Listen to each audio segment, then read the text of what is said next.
Le testament de ma grand-mère était une blague cruelle. Pour hériter de sa fortune, je devais survivre pendant 30 jours sans argent dans son manoir abandonné et en ruine. Ma tante et mon oncle avide me surveillaient, attendant que j'échoue. Je pensais que son dernier souhait était une punition. Je n'avais aucune idée que c'était un fil d'Ariane qui me mènerait à la vérité sur qui elle était et qui j'étais censé être. Avant d'entrer dans le vif du sujet, j'aimerais savoir de quelle ville vous regardez aujourd'hui. Et n'oubliez pas de vous abonner pour nos histoires quotidiennes. D'accord, allons à la lecture de ce testament. Ma grand-mère, Mathilda Blackwood, n'était pas une femme chaleureuse et affectueuse. C'était une matriarche, un titan de l'industrie, une femme taillée dans le granit et l'ambition silencieuse et calculatrice. Je l'avais aimée, bien sûr, mais c'était le genre d'amour qu'un petit soldat nerveux porte à un général 5 étoiles distant et profondément intimidant. À ses yeux, j'étais une déception, une fille calme et artistique avec une montagne de dettes étudiantes et un manque flagrant de sa propre ambition impitoyable. Ainsi, lorsque j'ai été convoqué à la lecture de son testament, je ne m'attendais à rien. Je me suis assise dans le cabinet d'avocat étouffant au mur lambrissé de bois, une petite île insignifiante de vêtements d'occasion à la dérive dans une mer de tenues de deuil chères et sur mesure de mes parents. Ma tante et mon oncle, Marcus et Brenda, étaient les vedettes de ce spectacle particulier. Ils étaient assis dans les fauteuils moelleux en face du bureau de l'avocat, leur visage une parfaite performance étudiée de deuil sombre. Mais leurs yeux vifs et avides, brillaient de l'excitation de la mise à mort financière imminente. L'avocat, un homme aussi vieux et sec que les documents qu'il lisait, commença. Il énuméra quelques legs mineurs à des œuvres de charité, puis il en vint à l'événement principal, la disposition de la succession Blackwood, une fortune estimée à des dizaines de millions. Point l'intégralité de ma succession restante, lut l'avocat, sa voix un filet sec et grêle, y compris toutes les propriétés, actions, obligations et actifs liquides, je la lègue dans son intégralité à ma petite fille bien-aimée, Cora. Le silence dans la pièce était absolu. Je me contentais de regarder fixement, mon propre esprit un vide blanc complet. Et puis j'ai regardé ma tante et mon oncle. Leur visage, qui avait été si plein d'une attente suffisante et confiante, était maintenant un masque de choc pur, laid et profondément satisfaisant. Mais alors, l'avocat s'éclaircit la gorge. Cependant, il y a une condition. Les sourires suffisants et prédateurs commencèrent à réapparaître sur les visages de mes parents. L'héritage de ma petite fille, poursuivait le testament, est entièrement et complètement conditionné par l'accomplissement réussi d'une seule tâche finale. Elle doit, pour une période d'au moins 30 jours consécutifs, résider seule dans mon ancien manoir de campagne, actuellement inhabité, le manoir Blackwood. L'avocat leva les yeux vers moi par-dessus ses lunettes. Les conditions sont spécifiques. Vous devez arriver avec rien d'autre que les vêtements que vous portez. Pas d'argent, pas de téléphone, pas de contact extérieur. Vous devez survivre avec tout ce que vous pouvez trouver dans les limites de la propriété. Votre tante et votre oncle, fit-il un geste vers mes parents maintenant rayonnants, ont été nommés surveillants officiels de cette épreuve. Ils sont autorisés à vous rendre visite une fois par semaine pour confirmer que vous n'avez pas quitté le terrain. Si vous échouez, ou si vous abandonnez à tout moment, l'intégralité de la succession leur revient en totalité. La pièce fut de nouveau silencieuse, mais cette fois, c'était un silence différent. C'était le silence d'une blague cruelle et profondément personnelle, un dernier acte posthume de guerre psychologique de la part d'une grand-mère que je n'ai jamais vraiment comprise. Elle ne me faisait pas un cadeau. Elle me punissait pour ma douceur, pour mon manque de son propre instinct de survie impitoyable. Elle me jetait au loup, et elle venait de remettre les clés de la cage à ma propre tante et à mon oncle avide et maintenant très heureux. L'avocat m'a conduite au manoir cet après-midi-là. C'était un trajet de 2 heures hors de la ville, au cœur d'une campagne sauvage et envahie par la végétation. Il m'a déposé au pied d'une allée longue, sinueuse et profondément inhospitalière, les énormes grilles en fer forgé gémissant en se refermant derrière moi comme les portes d'une prison. J'ai levé les yeux vers la maison. Ce n'était pas la belle et vibrante demeure dont je me souvenais vaguement de mon enfance. C'était une ruine, une silhouette sombre, gothique et profondément intimidante contre le ciel gris et impitoyable. Les fenêtres étaient barricadées, la peinture s'écaillait, les jardins étaient une jungle sauvage et enchevêtrée. Ma tante et mon oncle pensaient que c'était un test de mon endurance, un jeu qu'ils étaient certains que je perdrais. Ma grand-mère, pensais-je, alors qu'une pluie froide et dure commençait à tomber, avait simplement conçu la punition la plus élaborée et la plus cruelle qu'elle pouvait imaginer. Je n'avais aucune idée que l'épreuve ne consistait pas du tout à survivre à la maison. Elle concernait la maison, et l'histoire oubliée, secrète et profondément importante qu'elle détenait, qui allait finalement et complètement me sauver. J'ai poussé la lourde porte en chaîne. Elle a gémi, un son de protestation bas et guttural. Le bruit d'une maison qui avait dormi pendant longtemps. L'air qui m'a frappé de l'intérieur était froid et immobile, épais de l'odeur de la poussière et de la pierre humide et du faible parfum de papier de la décomposition. Une épaisse couverture de poussière grise recouvrait chaque surface, rendant l'air brumeux dans les minces pluies de lumière de l'après-midi qui perçaient à travers les fenêtres sales et barricadées. Mes premières heures au manoir Blackwood ont été une leçon lente et glaçante sur la réalité de ma nouvelle situation. Ce n'était pas un jeu. C'était une prison. L'avocat avait dit la vérité. L'électricité était coupée. L'eau des robinets coulait d'un brin rouillé et colérique avant de s'épuiser complètement. Mon monde était maintenant défini par la lumière mourante de l'après-midi et l'obscurité absolue et envahissante de la nuit. J'ai passé ce qui restait de la journée dans une recherche frénétique et largement infructueuse des bases de la survie. J'ai trouvé une pile de vieux draps à l'odeur de moisi dans un coffre en cèdre, mais ils étaient fins et offraient peu de réconfort contre le froid mordant qui s'infiltrait maintenant par le plancher. J'ai trouvé quelques bougies à moitié brûlées dans un tiroir de cuisine, leurs mèches cassantes avec l'âge. La nuit, quand elle est venue, était d'une noirceur absolue et terrifiante. Je me suis blotti sur un grand canapé recouvert d'un drap dans le salon principal, mon corps enveloppé dans un rideau de velours poussiéreux que j'avais arraché à l'une des fenêtres. La maison, qui avait été silencieuse pendant la journée, était maintenant vivante d'une symphonie de sons étranges. Le vent hurlait dans les combles, un son bas et lugubre. Les vieilles poutres en bois de la maison gémissaient et se tassaient autour de moi, et dans les murs, je pouvais entendre le grouillement constant, minuscule et troublant de choses invisibles. Je n'ai pas dormi. Je suis resté assise là dans le noir, ma propre faim une douleur aiguë et lancinante au creux de mon estomac, et j'ai ressenti tout le poids écrasant de la cruauté de ma grand-mère. Ce n'était pas un test. C'était une punition, un acte de mépris cruel, froid, calculé et profondément personnel. J'ai pensé à ma tante et à mon oncle, à leur visage suffisant et victorieux. Ils avaient raison. J'allais échouer.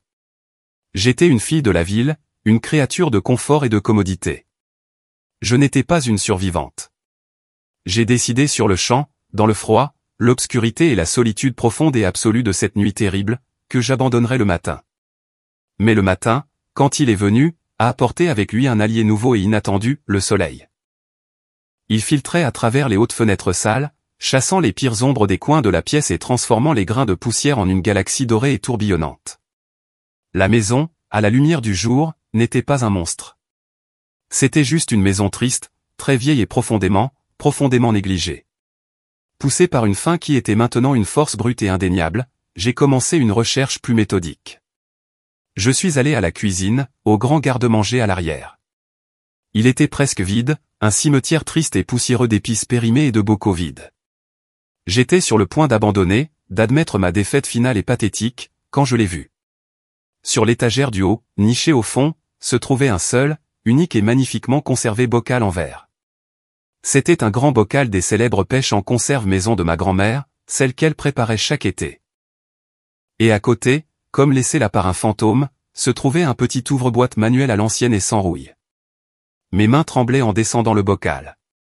Le couvercle était hermétiquement fermé, un témoignage du savoir-faire de ma grand-mère. Il m'a fallu 10 longues et profondément frustrantes minutes de grognements et de jurons, mais j'ai finalement, avec un pop métallique triomphant, brisé le seau.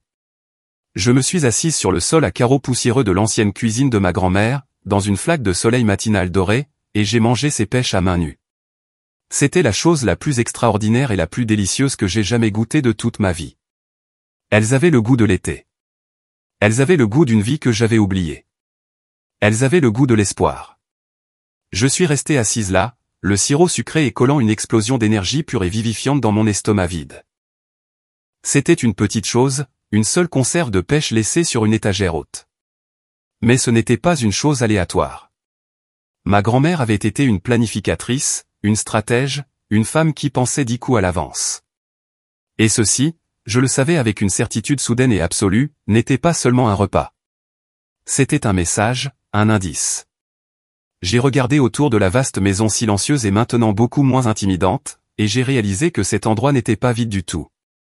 C'était un puzzle, une carte, et je venais, de la manière la plus délicieuse et la plus inattendue possible, de trouver la toute première pièce. Ma mission n'était plus seulement de survivre. C'était d'explorer, de chercher, de comprendre. J'ai commencé une exploration méthodique, pièce par pièce, de la maison, non pas comme une squatteuse cherchant des restes, mais comme une archéologue cherchant des signes d'une vie qui m'avait été cachée. La maison était une capsule temporelle, chaque pièce un chapitre différent de la vie de ma grand-mère Mathilda. Le grand salon formel était rempli des fantômes de la femme d'affaires puissante et prospère qu'elle était devenue. Mais c'est dans les petits espaces oubliés et plus personnels que j'ai commencé à trouver la vraie elle. Son bureau était le plus révélateur de tous. Ce n'était pas le bureau froid et impersonnel auquel je m'attendais. Oui, un mur était tapissé du sol au plafond de livres imposants reliés en cuir sur la finance, l'économie et l'art de la négociation. Mais les autres murs, ils étaient remplis de poésie, de littérature classique, de romans usés, bien aimés et profondément sentimentaux. C'était une pièce d'une contradiction secrète et profonde. C'est là, alors que mes doigts traçaient les dos des livres, que je l'ai trouvé, un seul et unique volume qui était complètement et totalement déplacé. C'était un livre sur la botanique, sur le langage des fleurs, niché entre la biographie d'un magnate du pétrole et un traité sur le droit des sociétés. Je l'ai retiré de l'étagère. Ce n'était pas un livre. C'était une boîte, évidée, son intérieur doublé d'un velours doux et délavé. Mais elle était vide. Mon cœur s'est serré, une impasse. Mais alors que j'allais remettre la boîte livre à sa place sur l'étagère, mes doigts ont effleuré l'arrière de la bibliothèque elle-même, et je l'ai senti, un petit clic presque imperceptible. Toute la section de la bibliothèque, celle qui contenait les volumes denses et profondément ennuyeux sur le droit des sociétés, a pivoté silencieusement et en douceur vers l'intérieur, révélant une petite pièce sombre et complètement cachée. Ma grand-mère, la femme des secrets, avait eu un bureau secret. Je suis entré. L'air était épais de l'odeur de vieux papier et d'encre séchée. Et là, sur un petit bureau en bois simple et magnifiquement sculpté, se trouvait un seul et unique objet, un journal épais, relié en cuir, et d'apparence profondément personnelle. Je me suis assise dans son fauteuil caché, un endroit où personne d'autre qu'elle ne s'était assis depuis des décennies, et avec une révérence que je ne savais pas posséder, j'ai ouvert la première page. L'écriture n'était pas l'écriture forte et confiante de la matriarche que je connaissais. C'était l'écriture jeune, pleine d'espoir et légèrement incertaine d'une jeune fille. 14 septembre 1955, commençait la première entrée. J'ai 16 ans aujourd'hui, et j'ai décidé que je ne serais pas une femme de fermier. Je ne vivrai pas et ne mourrai pas dans cette petite ville poussiéreuse. J'ai un esprit pour les chiffres, et j'ai un rêve d'un monde plus grand que celui-ci. Je ne sais pas comment j'y arriverai, mais j'y arriverai. Je le jure. Je me suis assise par terre dans le bureau secret de ma grand-mère, les mots de la jeune fille farouchement déterminée qu'elle avait été autrefois une révélation dans le silence poussiéreux. Ce n'était pas une punition. Ce n'était pas un jeu cruel. C'était une histoire. Son histoire, la vraie histoire. Une histoire qu'elle avait cachée au monde, à ses propres enfants avides et profondément décevants, et qu'elle avait, pour une raison étrange, merveilleuse et profondément mystérieuse, choisi moi, la petite fille calme, artistique et sans ambition, pour la trouver. J'ai regardé le livre dans mes mains. Sur la tranche, en une petite et élégante écriture dorée à la feuille, il y avait 2 mots simples, volume 1. Ma grand-mère ne m'avait pas seulement laissé un indice. Elle m'avait laissé une bibliothèque. Et je savais, avec une certitude qui était une chaleur nouvelle, puissante et profondément réconfortante dans ma poitrine, que cette vieille maison hantée en était pleine, et que ma tâche pour les 29 longs et maintenant très excitants jours suivants était de tous les trouver. J'ai passé les 3 semaines suivantes dans une chasse au trésor à travers le paysage du passé de ma grand-mère. La maison, qui avait été autrefois une prison froide et intimidante, était maintenant une carte, une boîte à puzzle, et chaque pièce contenait un nouveau morceau de la vie extraordinaire de la femme que j'avais si mal comprise. Elle n'était pas seulement une matriarche. C'était une légende, et j'étais sa seule et dernière élève. La chasse était son programme. L'indice dans le premier journal, celui que j'avais trouvé dans le bureau secret, était une simple comptine enfantine sur les étoiles. Il m'a mené, après une journée entière de recherche, à l'ancienne nurserie abandonnée au 3e étage. Là, niché dans un coffre à souvenirs poussiéreux et oublié, sous une pile de couvertures de bébés de ma propre mère, se trouvait le 2e volume. Ce journal était différent. Ce n'était pas l'histoire d'une fille déterminée et ambitieuse. C'était l'histoire du premier et unique véritable amour d'une jeune femme. j'ai lu l'histoire d'un homme dont le nom n'était pas celui de mon grand-père, un jeune artiste brillant, gentil et sans le sou qu'on lui avait interdit de voir par sa propre famille riche et puissante. J'ai lu leur rencontre secrète, leur projet de s'enfuir ensemble, un amour aussi brillant et aussi condamné qu'une étoile filante. Le journal se terminait brusquement par une seule entrée tachée de larmes et déchirante, il est parti, et je suis seul. L'indice de ce journal m'a mené à la grande bibliothèque formelle. Là, caché derrière une brique descellée à l'arrière de l'énorme cheminée en pierre, j'ai trouvé le 3e volume. Celui-ci était écrit d'une main nouvelle, plus dure et plus cynique. C'était l'histoire d'une femme se reconstruisant sur les cendres d'un cœur brisé. C'était l'histoire de son ascension brillante et souvent impitoyable dans le monde des affaires. C'était l'histoire de la naissance de l'Empire Blackwood. C'était l'histoire de la femme que le monde connaissait, une femme que je comprenais maintenant avoir été forgée dans un feu dont je n'avais jamais soupçonné l'existence. Avec chaque nouveau journal que je trouvais, l'histoire de sa vie devenait la mienne. Et en lisant, je vivais aussi une histoire de ma propre survie.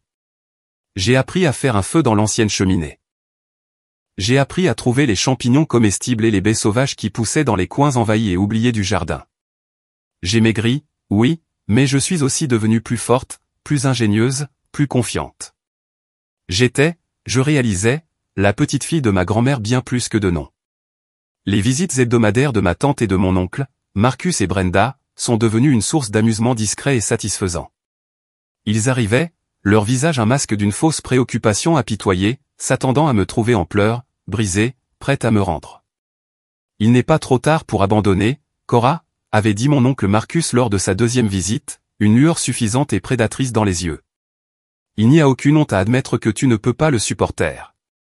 Il me trouvait non pas en larmes, mais assise calmement près d'un feu crépitant, un journal relié en cuir sur mes genoux, mon visage serein. Ma nouvelle paix durement acquise les exaspérait. Ils ne pouvaient pas la comprendre. Ils voyaient la maison comme une punition. Ils n'avaient aucune idée que c'était en réalité une salle de classe. Je tenais entre mes mains le 5e et avant-dernier journal, l'histoire des dernières années de ma grand-mère, de sa propre maternité calme et souvent difficile. J'avais appris ses peines de cœur, son ambition, sa vie calme et souvent solitaire.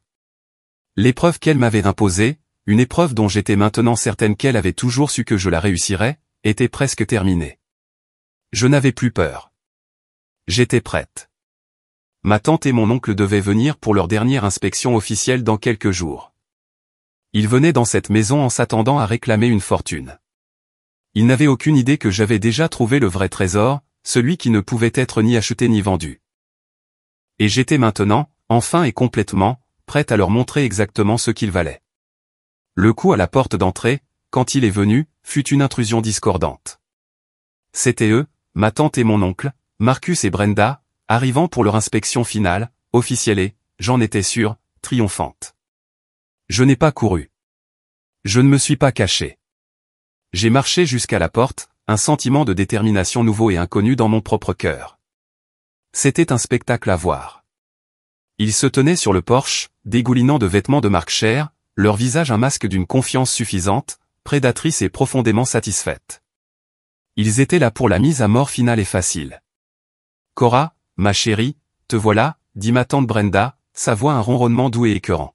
« Ne nous dis pas que tu as abandonné. C'est si près de la fin. Ton père et moi étions sur le point de vérifier la propriété pour toute irrégularité avant de prendre possession de la succession. Je l'ai juste regardé, ainsi que mon oncle Marcus, qui se tenait là avec un presse-papier, un stylo en suspens, un air d'impatience froide et professionnelle. Ils ont pris mon immobilité pour de la défaite. Ils n'avaient aucune idée que c'était ma force. S'il vous plaît, dis-je, ma voix calme, mais elle a porté jusqu'à chaque recoin du vaste hall poussiéreux. L'épreuve est terminée, et je pense que vous devez tous les deux voir les résultats. Ils sont entrés, une traînée de boue de leurs chaussures chères tachant les parquets d'origine. Ils sont entrés dans le salon principal, jusqu'à la cheminée où j'avais fait un petit feu accueillant et très réel, et ils ont vu les journaux, une pile nette et organisée, du volume 1 au volume 5, posés sur la petite table basse en acajou sans prétention. Un monument magnifique et indéniable à une vie qu'ils avaient crue simple et sans valeur. Ma tante et mon oncle les ont simplement fixés, la bouche légèrement entr'ouverte.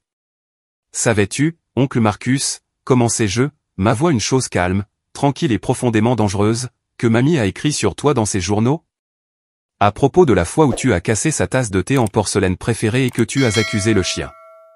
Elle a dit que tu étais un garçon gentil, mais que tu avais toujours peur de prendre tes responsabilités. Le visage de Marcus est devenu blanc. L'histoire datait de son enfance, un secret que seul lui et sa mère auraient pu connaître. Et toi, tante Brenda, continuai-je, me tournant vers elle, un petit sourire froid et profondément apitoyé sur mon visage, savais-tu qu'elle a aussi écrit sur toi? Sur la façon dont tu volais secrètement son collier de famille pour le porter à tes fêtes? Elle a dit que tu étais une belle fille, mais elle s'inquiétait que tu sois plus amoureuse de l'apparence de la richesse que de la richesse d'un bon cœur. Leur masque suffisant et confiant de victoire avait disparu, remplacé par une terreur nouvelle, terrible et profondément vulnérable. Ils réalisèrent, avec une horreur naissante et bouleversante, que cette maison n'était pas vide. Elle était pleine. Elle était pleine des fantômes d'une vie de leurs propres mensonges inexprimés et impardonnables. L'épreuve ne concernait pas la maison, dis-je, ma voix maintenant un murmure, mais elle portait le poids de toute la vie sage et magnifique de ma grand-mère. Elle concernait les journaux. Il s'agissait pour moi d'apprendre qui elle était. Et je l'ai fait. J'ai appris toute son histoire. L'histoire d'une femme courageuse et forte qui a été déçue par ses propres enfants.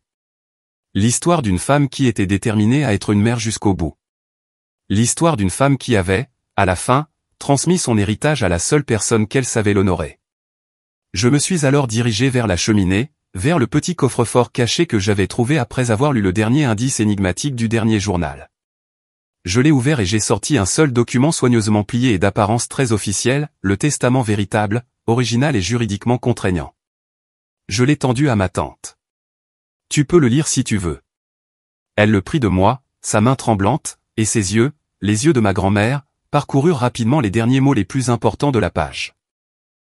J'ai regardé son visage se décomposer, son dernier espoir désespéré se transformer en poussière. Ma grand-mère, dans son dernier acte de sagesse, ne m'avait pas seulement laissé sa fortune. Elle lui avait laissé un message final et très différent. Et en regardant les personnes vaincues et brisées qui étaient ma tante et mon oncle, je savais que le travail réel et bien plus important d'honorer l'héritage de ma grand-mère était sur le point de commencer.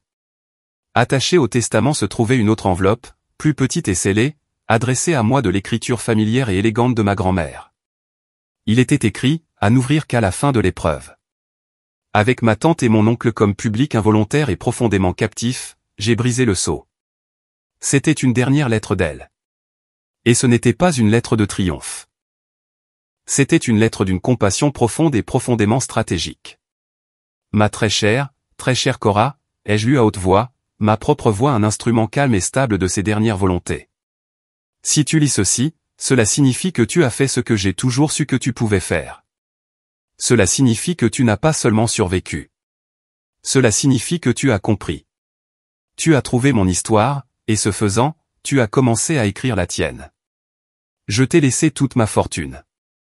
C'est un fardeau grand, lourd et souvent terrible, mais je sais que tu as le caractère pour le porter. Mais je te laisse plus que juste mon argent. Je te laisse une mission finale et la plus importante. J'ai levé les yeux vers ma tante et mon oncle, qui me regardaient maintenant, un regard nouveau et profondément inconnu d'anticipation craintive sur leur visage. Mon fils, ton oncle Marcus, et sa femme, Brenda, ne sont pas de mauvaises personnes. Ils sont juste perdus.